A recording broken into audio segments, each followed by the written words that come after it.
আপু, আমার নাম প্রিয়া। এই ঘটনাটি ঘটেছে আমার গ্রামেরই এক মহিলার সাথে। তাদের বাড়ির বর্ণনাটা একটু দিচ্ছি। তাদের বাড়ি এবং পুকুর পাড় যেতে একটি বাঁশঝাড় পড়ে, যে বাঁশঝাড়টি অনেক বড়। যাই হোক, তিনি সেই পুকুরেই তার যাবতীয় কাজ করতেন, মানে থালা বাসন ধোয়া, কাপড় ধোয়া, এই আর কি। একদিন সন্ধ্যায় তার বাড়িতে প্রচুর মেহমান আসে, মানে তার মেয়ের শ্বশুরবাড়ি থেকে মানুষজন এসেছিল।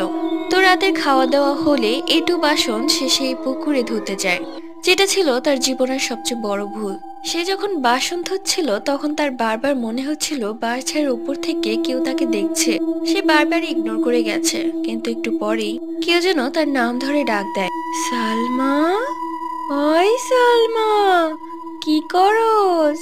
সে সামনে তাকিয়ে দেখে বড় দৈত্য আকৃতির একজন দাঁড়িয়ে আছে। এটা দেখে সে সেখানে অজ্ঞান হয়ে পড়ে যায়। এরপর তার জ্ঞান ফিরলে সে সবাইকে ঘটনাটা খুলে বলে।